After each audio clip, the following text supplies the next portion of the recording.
恭喜殿下！孤何喜之有？启禀殿下，萧无一脑中的血瘀已近3年，已成痼疾。殿下放心，一旦经脉完全堵塞，便再无生路。依臣愚见，萧无一应活不过今年。放肆！孤何时说过要萧无一的性命？孤告诉你们，若是萧无一无法痊愈，孤让你们整个太医署一起陪葬！下去！诺。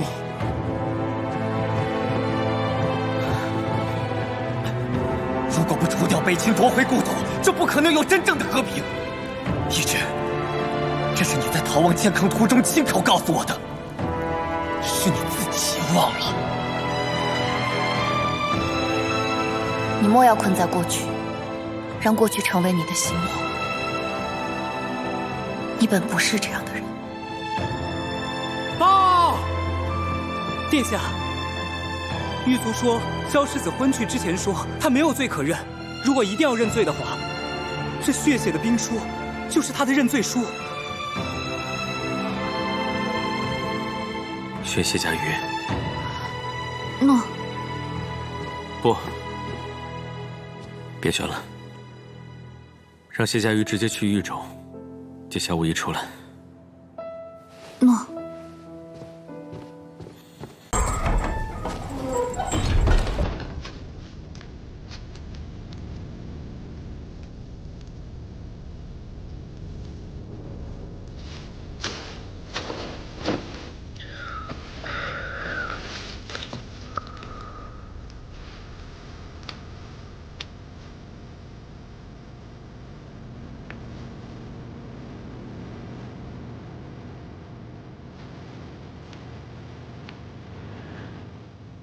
你输，我来洗吧。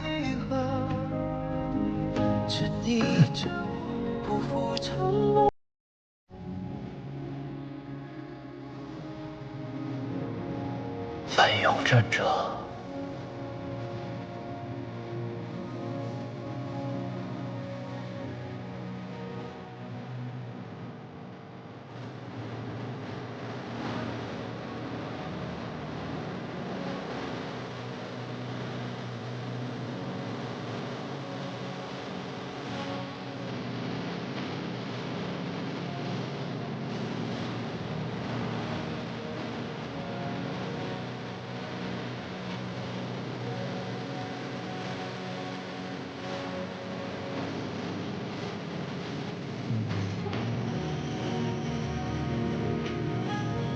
好了，现在可以跟我回家了吗？将这些书稿收起来，交给齐王和尚书台。这些都是你毕生所学，你教会了他们，不怕教会徒弟饿死师傅啊？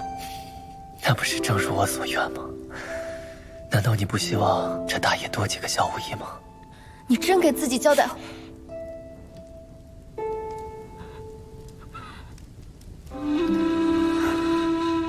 就算你想找死，也得再多撑几年。天下需要一个无坚不摧的萧无一。走吧，回家。回家。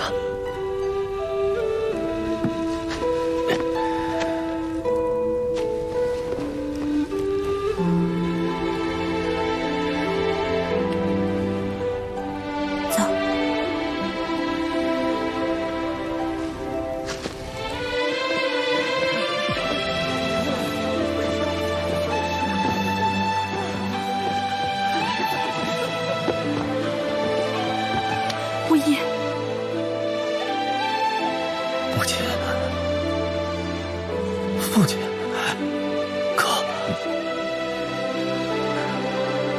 你们，我们回家。不会是我的儿子。哎呀，你轻点儿，他现在怎么受得了你这么拍啊？啊！走。好，我们回家。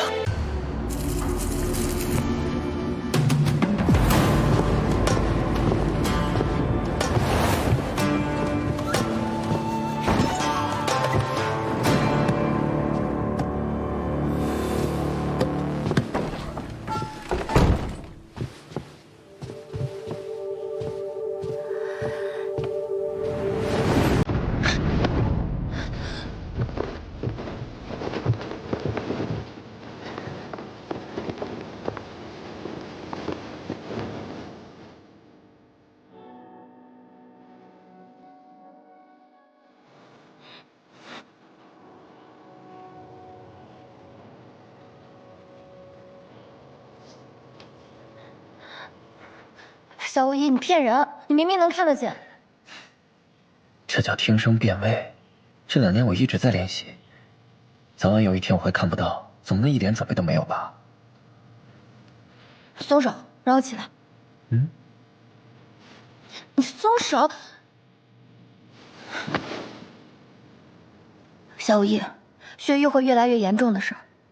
2年前你为什么不告诉我？你不仁，打算半路便丢下我，你不怕我反悔吗？那你还能退婚不成？反正和离书已经被你给烧了。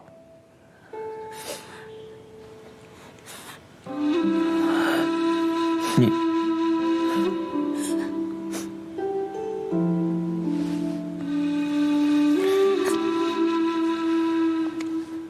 怎么哭了？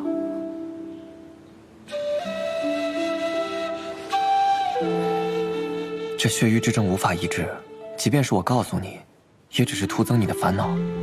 可你若是早点告诉我，这2年我便不会离开你，我也不会没心没肺的，以为我们还有很多时间。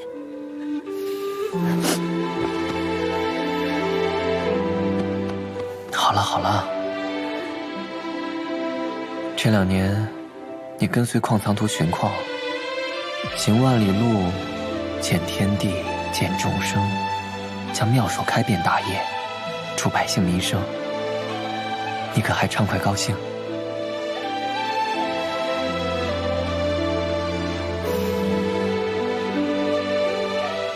你高兴快乐才最重要。你自知命不久矣，5年、10年，根本不够完成你心中的宏图霸业，所以你急于北府改制。这几日，我一直在读你狱中留下的兵法策论。你明知我身世，却不置一词，是因为你笃定最终我一定会认可你的想法，你也笃定我一定会北伐，是不是？20多年过去了，多少大业移民在我大业的故土上，被北秦视作牛马奴隶，直到今日，他们还在等待着文熙太子。可30年后、40年后呢？一直，你与太傅不同，世家不思故土安于享乐，可齐王永远不会忘记齐州陷落。但我不是棋子，我李义之的生死荣辱，绝不能系于你萧无一一心之善恶。靖安王府、北府军，都必须得到遏制。靠世家吗？你明明比我更清楚，世家才是大业的农庄。一直，以树育人，人必以树相待。不如换一个方式。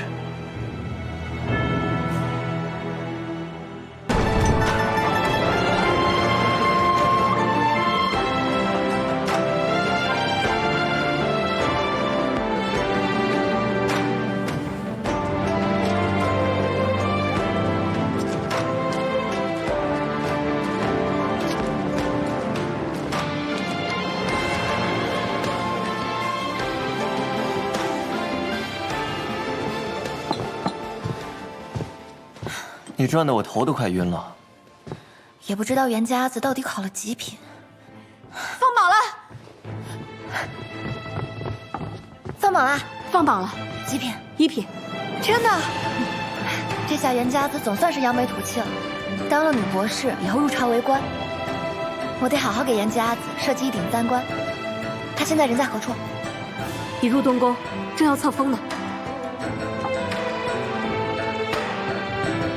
颍川忠义郎何氏5房次子何元，堪定本次恩科榜首，可入太学，封博士名，定品上1品。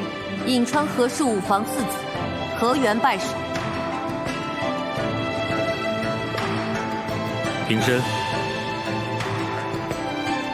谢殿下。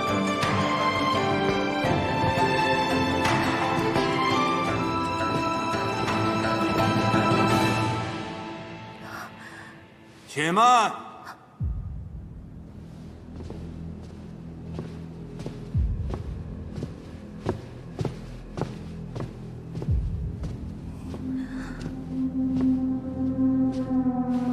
敢问殿下，为何钦点河源为春考一甲博士？殿下可是为论河道兼修之难与解法这一题？太傅所言正是，这道题天下考生兼引先帝文西月考中兼修河道之法，以木桩与柳条兼顾河堤，但河源却提出竹笼卵石之法。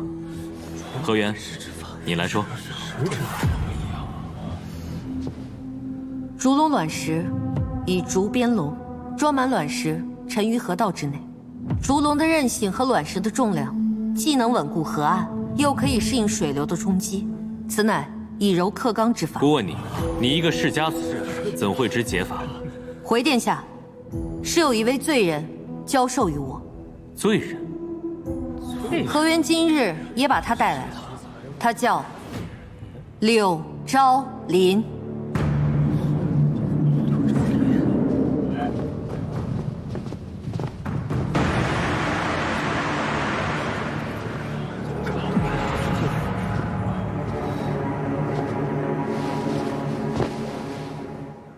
罪人柳昭林，参见齐王。柳昭林，你不是已经死了吗？太傅本想让罪人死在大理寺，是萧世子救了我。我与太傅在书局相识，太傅说你想出头就得先学会低头。我只要替他伪造晋安王府的账目，构陷王府勾结外敌，他便会给我一个入仕的机会。罪人低头了，我欺骗了晋安王府从前的世子妃，从他的手上骗取了萧氏私玺，在太傅安排的上河坊3巷，整整写了3个月，伪造出了一首足以以假乱真的字。可是后来，晋安王府案发，他便杀人灭口。这竹笼卵石是我在太傅的书房中看到的，10几年来，他一直在研究此法。晋安王府的罪状，的确是我指使柳昭林等人伪造，而老夫的确一直在钻研竹笼卵石。但你们可知道竹笼卵石之法的由来？当年安禄2世正是用竹笼卵石来兼修河道，而此法当年却被构陷。安禄蓄意破坏河道，勾结北秦，罪以叛国之名，以至于20几年来无人用过此法。若殿下承认这竹笼卵石之法，岂不是证明维羲帝是错的，而安禄2世乃冤案？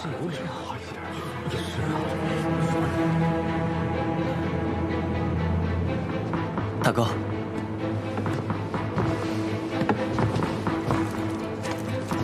竹笼卵石的模型。萧无业，你早知我与大哥研究此法。一切都准备好了。萧无业，难道你今日要为安禄2世翻案？这样一来，恐怕文熙帝后的身后之名就保不住了。太傅如何，过去如何，我不在乎。我在乎的是河道如何兼修，如何才能让天下百姓不再受水患之苦，尽快打通北境粮道。若他是对的，就不该被埋没。谢家园，你可愿帮我一把？安禄叛国乃铁案，而这竹笼卵石之法，20几年无人用过，那该如何证明此法的真假对错呢？那就请今日在东宫内，让河源有一个证明的机会。臣逍遥参见殿下。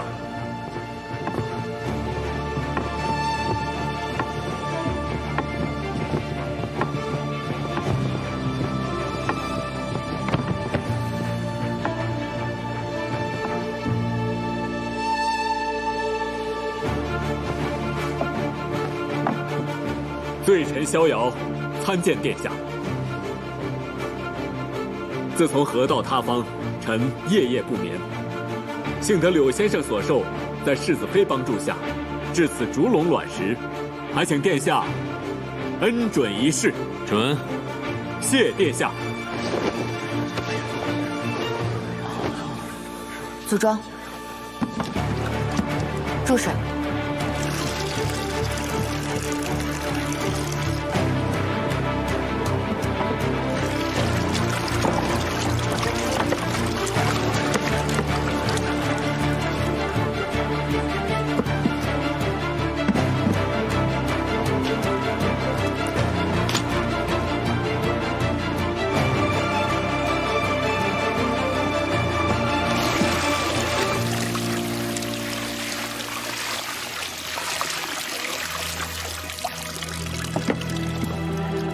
这笼中卵石，需选7分棱角、3分圆润者，自下而上呈漩涡状垒起。这第3枚便是关键。若是选用全圆者，水势便如溃军散影。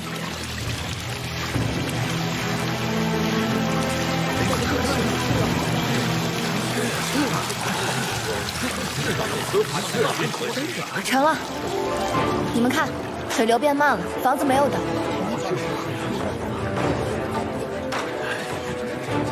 不知今日此情此景，可解太傅心结。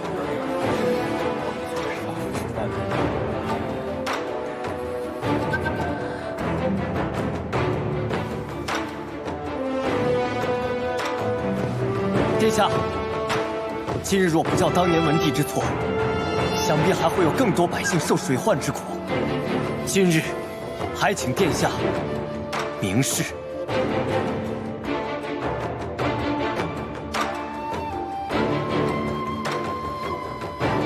当年文帝为夺世家之权，借修渠一案构陷安陆二世通敌北秦，令大业陷入万劫不复的内乱。北秦趁机南下，践踏上京。此悲剧，正是文帝一手铸成，更是世家与寒门相争之祸。若不弃世家与寒门之分，不为安陆二世平反，上京悲剧必定重演。文熙帝后亦非神明，而天下不该只有世家与寒门之分，天下更不可系于一人之身。而你们心中那个犹如神主的文熙太子，其实他早已死在了南下健康途中。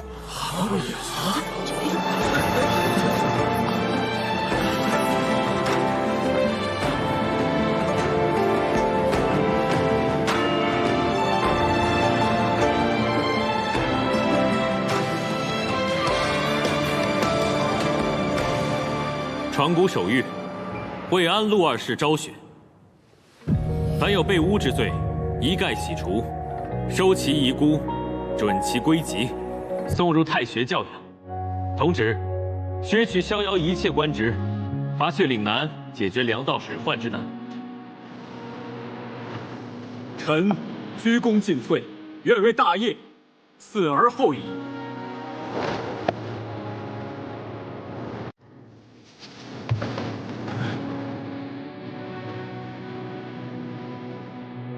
臣心愿已了，臣愿不罪。不罪，即不加罪。望太傅告老还乡，重开学院，潜心学问，永不论政事。臣领旨。柳昭林与上河坊3项学子伪造字迹账簿，构陷靖安王府。念其起因，乃世数不公，迷途知法，网开一面，流徙800里。罪人领旨。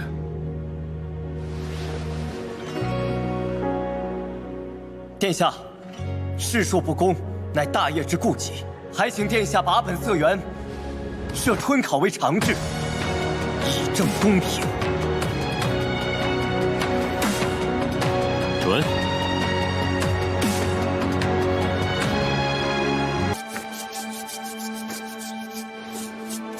先生，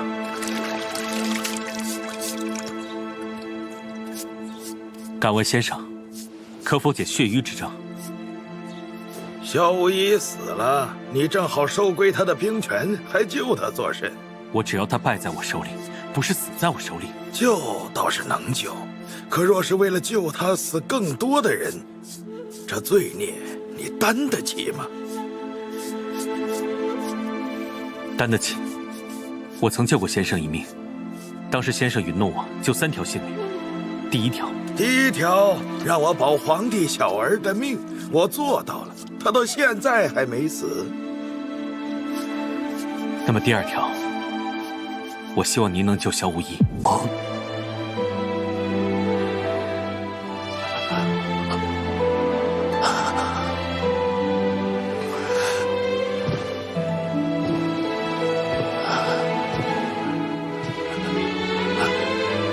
父过去做错了很多事情，阿父对不起你，对不起你。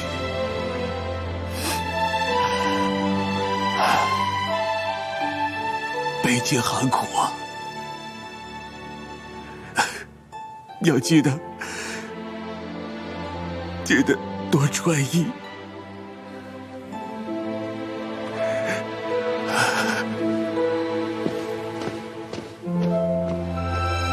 父华，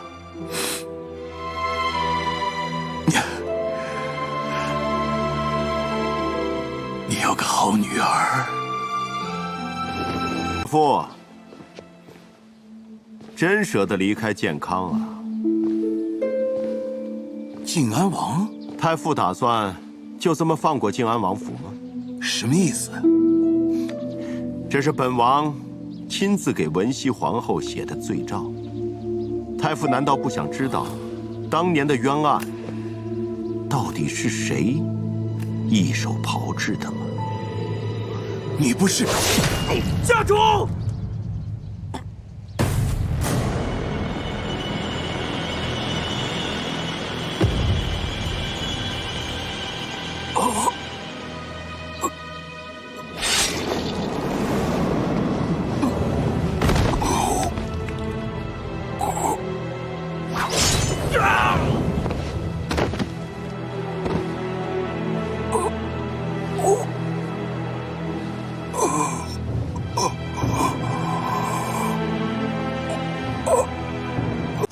还是没找到谢家玉的藏身之处吗？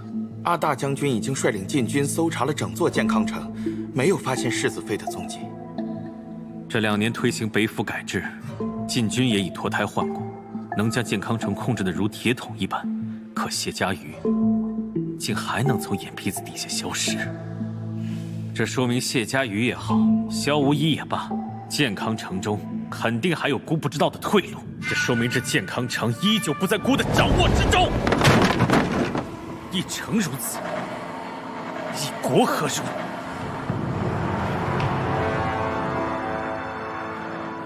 萧无疑已回健康了，是吧？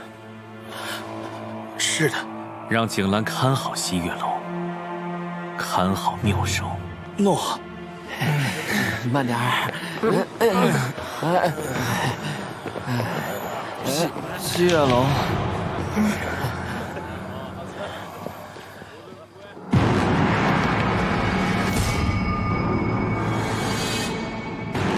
怎么少了一角？这叫百鬼灯，有特殊的含义呢。什么含义？难不成还有警示之意？对啊，是有警示之意。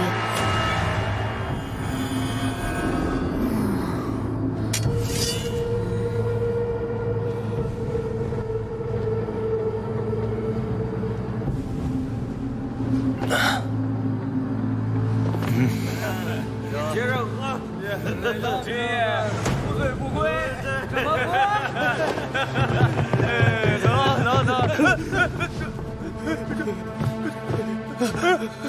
萧无一奸诈狡猾，就算是回来了，也断不会来我这里自投罗网。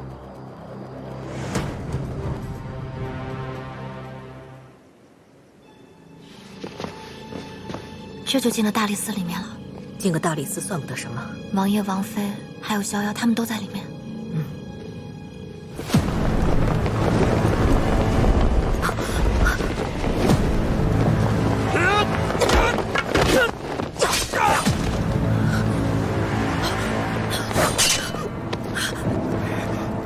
瑶瑶，该回家了。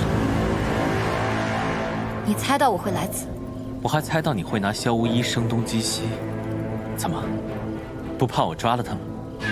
你抓不住他的。是，我是没抓住他，还让他跑了。不过，我也猜到你会趁此来劫狱。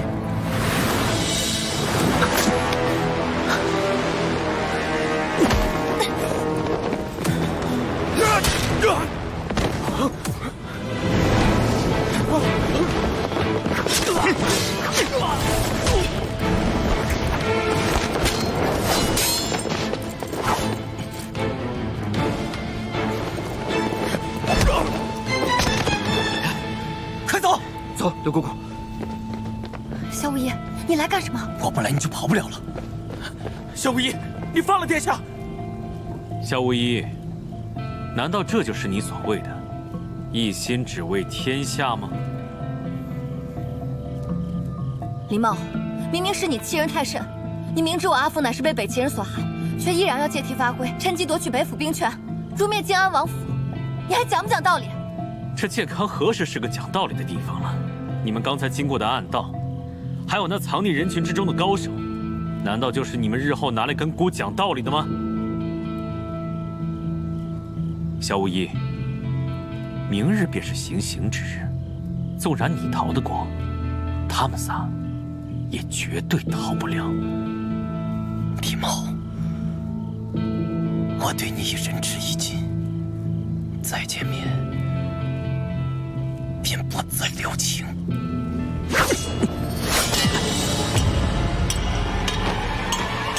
殿下，不必追了，有靖安王府的人在手，他势必会自投罗网。